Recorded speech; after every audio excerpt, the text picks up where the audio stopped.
Assalamualaikum warahmatullahi wabarakatuh. Pada kesempatan kali ini kita akan belajar tentang control panel hosting ya. Ini materinya babnya adalah ini yang ada di mata pelajaran Administrasi Sistem Jaringan kelas 3 untuk jurusan TKJ di SMK. Nah, tapi ini nanti nggak langsung masuk ke control panel hostingnya, tapi kita pengenalan dulu sebelum membahas tentang control panel karena mungkin masih banyak yang belum tahu apa itu hosting, apa itu domain. Kalau belum tahu itu gimana mau bahas control panel gitu ya. Nah, di sini bagian pertama ada tujuan pembelajaran ya. Ada baiknya kita tahu dulu sebelum belajar nanti kita mau belajar apa gitu. Nah, tujuannya ketika nanti kita udah belajar ini atau kalian ya, itu nanti pertama kalian bisa memahami tentang pengertian hosting. Apa itu hosting? Kayak gimana sih hosting itu gitu. Nah, nanti kalau misal kalian udah paham tentang hosting ini, kalian bisa tahu ketika kalian jadi yang kedua memahami persyaratan dan spesifikasi kebutuhan hosting. Ketika nanti kalian mau bikin sebuah website atau mau bikin apa ya web sekolah, toko online atau apa gitu, kalian bakalan tahu, oh saya berarti harus pakai hosting yang ini, yang free, atau saya pakai yang share hosting, atau saya harus pakai VPS atau apa gitu. Nah terus selanjutnya ada memahami fungsi dan jenis-jenis layanan hosting. Nah fungsinya kayak gimana, jenis-jenisnya kayak gimana itu tadi yang saya sebutin. Mengidentifikasi persyaratan dan spesifikasi kebutuhan hosting. Nah, itu tadi mungkin ini nggak dijelasin di pertemuan ini ya, di video ini, tapi video yang selanjutnya gitu. Kemudian mengidentifikasi fungsi dan layanan hosting. Kemudian ada menjelaskan fungsi control panel hosting. Melakukan konfigurasi fungsi control panel hosting. Kenapa banyak control panel? Ya karena nanti kalau kalian udah beli, kalian nggak bisa pakai kan percuma. Nah, makanya eh ini nanti dibahas control panel itu fungsinya buat apa, tapi nggak di video ini. Kita pengenalan dulu di video ini tentang hosting dan domain. Nah, kemudian di sini ada slide selanjutnya adalah peta konsep. Untuk peta konsep sendiri, yang pertama ada pengenalan hosting, kemudian ada pengenalan domain, yang ketiga ada jenis-jenis layanan hosting, kemudian spesifikasi kebutuhan hosting, tahapan menggunakan hosting, keuntungan menggunakan layanan hosting berkualitas ya. Kemudian ada pengenalan control panel hosting, penggunaan cPanel, mengelola email pada server hosting dengan cPanel dan mengakses email. Kalau misal kalian tanya, nah ini bedanya mengakses email sama yang Google Mail itu yang Gmail sama yang lain-lain kayak gimana gitu. Oke, bahasanya ini adalah administrasi sistem jaringan. Jadi kita bakalan belajar bagaimana pekerjaan seorang admin jaringan gitu loh. Nah, ini lebih kepada admin dari server. Admin dari server tugasnya ngapain sih? Nah, ini nanti pembahasannya di sini gitu loh. Oke, yang pertama ada pengenalan hosting.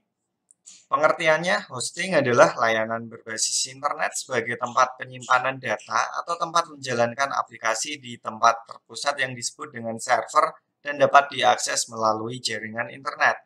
Oke, kalau misal kalian nggak ada bayangan hosting itu kayak gimana, saya tanya ke kalian. Kalau misal kalian nggak ada gambaran hosting, saya tanya ke kalian, pernah nggak kalian itu bertanya file saya atau file kalian yang ada di Facebook misal, ada di Instagram atau di WhatsApp, itu semuanya disimpan di mana sih gitu loh. Di mana mereka menyimpan file kalian itu? Apakah di internet? Internet itu bentuknya kayak apa? Nah, sebenarnya mereka itu menyimpan file kalian atau file kita itu di apa namanya di hosting ya. Jadi mereka itu menyimpan di hosting. Nah, hosting itu sebenarnya bentuk bentuk fisiknya adalah hardware ya, hardware-nya biasanya berupa komputer server gitu. Hosting itu sebenarnya bisa dibilang dia hardware-nya adalah komputer server kebanyakan. Nah, tapi beda sama komputer PC yang biasa kalian gunakan buat ngegame, buat apa namanya, buat nonton film, buat office gitu. Nah, ini bedanya adalah si komputer server itu dirancang hanya sebagai server, jadi mungkin nggak ada monitornya dan speknya itu lebih kepada RAM-nya lebih tinggi, tapi VGA-nya mungkin pas-pasan gitu. Yang penting dia itu jumlah core-nya lebih banyak, biasanya lebih banyak, terus jumlah RAM-nya lebih, kapasitas RAM-nya lebih tinggi, biar nanti ketika diakses orang banyak itu masih cukup gitu, nggak down servernya. Kan kalian jarang ya ngelihat apa namanya website yang bagus-bagus yang maksudnya nomor satu, nomor dua, tiga kayak Google, Facebook, IG, WhatsApp itu down, jarang banget kan. Nah, karena server mereka bagus banget atau hosting mereka itu bagus banget sesuai sama kebutuhan mereka. Bedain sama website-website yang mungkin abal-abal gitu, bukannya abal-abal sih, yang murahan gitu. Mungkin blog atau website itu kadang atau tempat download apa gitu, itu kadang ketika kalian akses salah satunya hmm, kadang dibuka nggak ada ya engine X nying gitu atau 404 not found dan lain sebagainya. Salah satunya atau 502 apa gitu. Nah terus ya itu alasannya adalah karena hosting ya, jadi hosting dari sebuah website. Oke, saya ulangin, hosting tadi sebagai tempat penyimpanan data ya yang ada di internet. Internet itu jaringan ya sebenarnya. Jangan dianggap internet itu satelit atau paket data atau apa ya. Oke, selanjutnya yang kedua adalah fungsi hosting. Fungsi hosting sendiri berfungsi untuk menyediakan layanan yang memungkinkan user dapat menyimpan data mereka, baik itu database dan HTML untuk dapat diakses dari mana saja melalui jaringan internet. Nah, kalau misal kalian pernah bikin, mungkin sayangnya enggak ya, karena semuanya itu butuh usaha dan butuh belajar. Jadi kalau kalian bikin sebuah website, itu pasti ada database-nya dan ada minimal ada file HTML. Nah, itu semuanya disimpan di hosting gitu. Oke, perusahaan penyedia layanan hosting di Indonesia selanjutnya ya. Setahu saya yang saya pernah pakai itu kalau nggak salah ya Niaga Hoster sama Hoster ya. Niagahoster.co.id sama hoster.co.id. Oke, ini saya yang pernah pakai, yang lain masih banyak kok gitu. Kalau misal kalian bingung, kalian bisa searching di Google hosting di Indonesia gitu. Kenapa di Indonesia? Kenapa di sini dijelasin di Indonesia? Kenapa nggak di luar negeri? Nah, salah satunya adalah kayak kalian copy data atau kalian wifi-an semakin jauh jaraknya kan semakin sinyalnya jelek juga mungkin nanti koneksinya nggak stabil, speednya turun ya kayak gitu sama kalau servernya di Indonesia atau penyedia layanan hostingnya itu ada di Indonesia, kalian yang di Indonesia tentunya buka file-file kalian yang ada di hosting tersebut lewat internet pasti lebih cepat daripada hosting yang ada di luar negeri. Itu permasalahannya di situ. Oke, selanjutnya ada pengenalan domain. Untuk pengenalan domain sendiri, ini di sini jadi domain itu salah satunya untuk memudahkan sebuah website dapat diakses melalui internet. Jadi diperlukan domain. Kalau hosting wajib ya karena itu penyimpanan gitu. Nah, tapi kalau domain itu memudahkan aja biar webnya atau emailnya jadi bisa diakses lewat internet.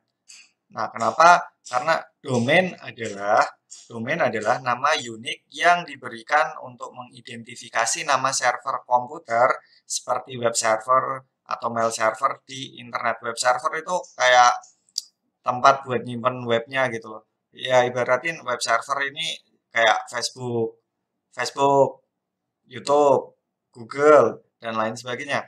Nah, saya tanya ke kalian ya, kalau kalian ketik di pencarian ya, atau kalian buka google.com, enter, kemudian nanti muncul websitenya Google atau facebook.com kan muncul ya. Lebih mudah kalau kalian ketik seperti itu, atau kalian cari 192 ketik di alamat webnya itu berupa IP. Misal contoh 10.1.7.6 itu alamatnya ini gitu. Atau 100.109.77.205 enter. Itu alamatnya sih ini. Mudahan mana? Kalian pakai yang domain atau IP untuk mengakses sebuah web server seperti Facebook, YouTube, Google gitu. Nah, jadi domain itu memberikan kemudahan pengguna di internet untuk melakukan akses ke server dan mengingat server yang dikunjungi dibandingkan harus mengenal deretan nomor atau yang dikenal dengan IP. Ibarat kata ibarat kata domain itu kayak nama teman kalian yang kalian simpan di aplikasi kontak HP kalian. Pernah nggak kalian itu kalau mau telepon temen, kebanyakan kalian ketika mau telepon temen, kalian langsung ketik nomornya, kalian hafal nggak ketik nomornya, atau kalian cari namanya di kontak kalian. Nah, analoginya kayak gitu. Analoginya kalau kalian lebih mudah nyari nama daripada harus ketik nomor HP ya, ya berarti sama. Inilah gunanya domain gitu. Karena emang manusia itu kesusahan buat ngafalin angka, lebih mudah ngafalin nama gitu. Oke, di sini ada beberapa tingkatan domain ya. Jadi ada top level domain, second level domain, dan third level domain atau yang biasa disebut dengan subdomain. Itu yang third ya. Yang second level domain itu ada biasa disebut nama domain gitu. Nah, apa ya? Yang top level domain itu ya ini ada contoh aja. Kita pakai contoh langsung ya yang sebelah kanan. Saya punya contoh alamat sebuah website yaitu mail.google.com. Nah, di sini untuk top level domainnya sendiri itu yang .com. Nggak harus .com, top level domain itu banyak. Jadi top level domain itu dibagi di sini ada dijelasin ya, ada global top level domain, ada country code top level domain, terus ada itu apa ya, government kalau nggak salah ya. Itu diperuntukkan bagi pengguna global. Oh, nanti ada CC, TLD, ada banyak gitu. Jadi contoh lain bukan yang .com, ada lagi yang .gov, ada .co.id yang country code CC TLD ya. Jadi country code top level domain itu contohnya yang .co.id. Terus ada .us, .jp, bukan .com. Kalau com itu komersial, singkatan dari komersial. Jadi banyak banget. Nanti kalau misal kalian penasaran contoh top level domain itu ada apa aja, silahkan browsing gitu. Karena banyak banget. Nah, kemudian yang selanjutnya ada second level domainnya ya, dari mail.google.com itu apa? Nah, nama domainnya adalah Google. Ketika orang yang bikin Google mau bikin website pertama kali itu dia pilih nama Google gitu. Ibaratnya gitu. Oke, Google buat nama domainnya ya. Nah, terus dari Google itu kan banyak fiturnya, banyak websitenya gitu. Ada yang classroom, ada yang mail, terus juga ada apalagi ya AdSense dan lain sebagainya. Nah, maka biar nggak bingung, jangan dijadikan satu folder atau satu file, satu penyimpanan, maka untuk memudahkan aja orang itu mengingat kalau mail nanti masuknya ke sini, tapi itu masih dalam satu cakupannya si Google, maka ada yang level domain ketiga yaitu subdomain. Nah, subdomainnya di sini adalah mail dari mail.google.com gitu ya. Jadi kalian bisa memahami kenapa ada top level, second level, sama third level gitu. Jadi emang ini aturannya gitu. Kalau kalian mau bikin domain, aturannya udah kayak gini, harus ada TLD-nya, ada SLD-nya, ada subdomain gitu. Oke, kemudian kalau nggak salah ini terakhir sih. Ada jenis-jenis layanan hosting. Ini terakhir di video ini. Jenis-jenis layanan hosting itu yang pertama ada free hosting. Nah, kalau ada kata free berarti hosting ini pastinya gratis. Jadi ada beberapa perusahaan yang menawarkan hosting atau tempat penyimpanan di internet itu gratis gitu.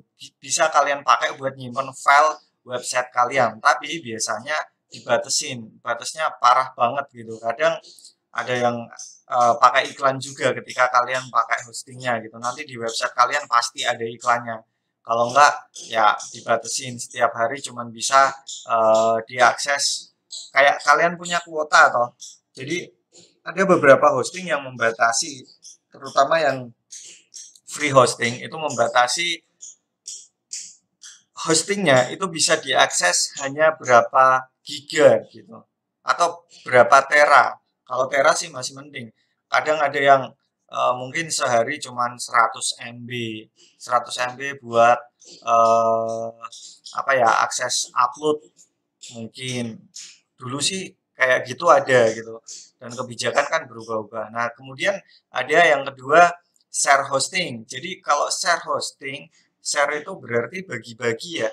Jadi hosting yang dibagi-bagi sama siapa? Sama temennya gitu. Ibarat kata mungkin satu orang itu langganan hosting, satu orang langganan hosting, kemudian dipakai buat 5 website. Bisa nggak? Ya bisa-bisa aja selama websitenya hanya website untuk informasi aja, nggak sampai untuk sistem informasi. Jadi sekedar ngasih info satu arah gitu loh. Nah ini untuk 5 website. Biasanya kalau 5 website ya berarti 5 instansi atau 5 perusahaan gitu. Cuman yang kecil-kecil aja. Bisa aja toko atau sekolahan. Tapi sekolahan kalau sekarang sih enggak ya, karena sekarang sekolah kebanyakan pakai sistem informasi juga. Kemudian yang ketiga, jadi itu tadi yang share hosting itu yang dipakai buat rame-rame, harganya masih murah. Tapi ya itu kelemahannya pasti ada kelebihan, ada kekurangan. Nanti kalian bisa browsing. Sebelum nanti saya akhiri, saya bakalan ngeliatin harga-harga dari beberapa ini yang udah disebutin yang bisa terjangkau lah ya. Jadi ada yang ketiga ada VPS hosting. Apa itu VPS? VPS adalah virtual private server gitu ya. Nah, jadi ceritanya itu ada satu buah PC, tapi dibikin PC virtual di dalamnya. Anggap aja ada satu komputer nyala ya, satu komputer awalnya, tapi di dalamnya dibuat beberapa komputer tapi secara virtual. Jadi ada komputer virtual di dalam satu komputer server. Nah, itu nanti masing-masing komputer virtual itu punya misal awalnya kan satu PC itu tadi atau satu komputer yang asli itu kan RAM-nya 8 GB. 8 GB bisa dijadikan 2 VPS misal. Yang satu RAM-nya cuman 2 GB. Yang satu RAM-nya 6 GB. Bisa-bisa aja di VPS hosting. Tentu ini lebih mahal karena nanti kalian bisa request atau kalian bisa melihat spesifikasi yang diberikan sama pihak yang memberi hosting gitu. Oke, kalau misal kalian masih bingung, next lah, nggak apa-apa. Yang penting nanti kalian tahu caranya bikin website gitu. Saya pengennya itu sih. Kemudian selanjutnya ada dedicated hosting server. Namanya dedicated ya berarti didedikasikan. Berarti ada satu buah server yang dikhususkan untuk kamu gitu. Ya satu buah server berarti anggap aja satu buah PC sesuai spesifikasi yang kamu minta kayak gimana nyala 24 jam tentunya koneksi internet juga sesuai permintaanmu. Tapi masalahnya adalah dedicated hosting server biasanya itu lebih mahal. Jadi mulai dari free, share, VPS, dedicated itu harganya bervariasi dan makin mahal gitu. Kemudian yang masih hangat itu cloud hosting, ada lagi colocation hosting server. Ini nanti silahkan browsing. Kalau dijelasin agak panjang sih. Jadi itu aja dulu. Oh, masih ada lagi. Nah, faktor yang diperlukan ketika memilih hosting, satu, reputasi penyedia layanan hosting. Ada ya, saya itu pernah gini. Reputasinya itu saya dulu nggak terlalu mikir, tapi emang ada gitu. Ketika kalian terutama pakai yang free gitu, terutama pakai yang free, bahkan yang berbayar aja kadang pelayanannya itu juga lama. Misal kalian ketika udah upload di web, eh, a- a- bukan di web, di hosting, file kalian upload, kadang servernya down. Padahal dia sering sering banget down gitu. Dan udah banyak orang yang ngomong bahwa jangan langganan di situ gitu. Tapi kalian tetap maksa. Jadi perhatikan reputasi. Kedua, kecepatan server ya. Servernya menyediakan kecepatan internet berapa gigabyte per second atau gimana. Kemudian tingkat kebutuhan kalian mau bikin website yang kayak gimana sih, khusus untuk UMKM atau sekolah atau perusahaan, tingkatnya itu sampai berapa user per hari yang mau mengakses atau uh, ya kebutuhan kalian lah gitu. Kemudian keempat ada bandwidth. Ya ini hubungannya sama kayak kuota ya. Bandwidth yang harus dialokasikan tiap bulan itu minimal berapa giga. Tapi biasanya sekarang banyak yang nyediain bandwidth unlimited tapi kecepatannya diturunin gitu. Kemudian ada lokasi server. Saya tadi udah jelasin di awal kalau makin deket servernya makin cepat diakses sama orang lokal gitu. Kemudian yang keenam ada fitur hosting ya. Fitur hosting di sini itu macam-macam sebenarnya. Kadang ada yang hosting itu nggak gimana ya, kalau free biasanya untuk yang mail servernya dia nggak bisa, harus yang bayar. Terus juga banyak banget ada sistem backup, spam mail dan lain sebagainya. Kalian harus lihat, tapi ya tetap harganya nanti efeknya pasti di harga. Semakin baik layanannya semakin mahal. Kemudian nomor 7 ada layanan customer service yang baik. Salah satunya adalah respon cepat. Kalau ditanyain juga eh, jawabnya itu enak gitu loh.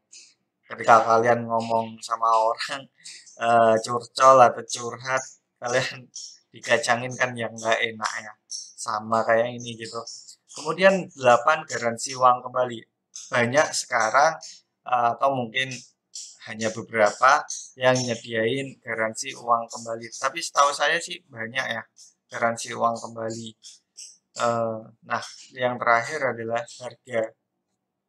Ya ada harga, ada ya apa ya, ada spek kalau ini ya. Ada harga, ada spek. Oke, sebelum saya akhiri contoh ya, ini saya ada apa itu namanya, niaga hoster ya. Tadi yang niaga hoster. Nah, di sini contoh misalkan saja saya zoom apa sih ini? Bentar ya. Oh ini di bawah. Nah, ini ada. Nah, di sini ini ada unlimited hosting, ada cloud hosting, WordPress hosting, cloud VPS, domain, pembuatan website, kan banyak ya. Kita coba untuk yang unlimited hosting ada tawarannya ada apa aja sih gitu. Ada paket bayi gitu, 10.000 per bulan. Nah, sama ya paket pelajar 40.000 per bulan. Kalian mau pilih yang mana? Nah, di sini ini ada ini salah satunya 500 MB disk space. Kalau yang ini pelajar ada unlimited disk space. Contoh perbandingan aja. Berarti ini anggap aja kayak HP kalian penyimpanannya yang ini cuma 500 MB, ini unlimited. Kalian pilih penyimpanan yang mana gitu.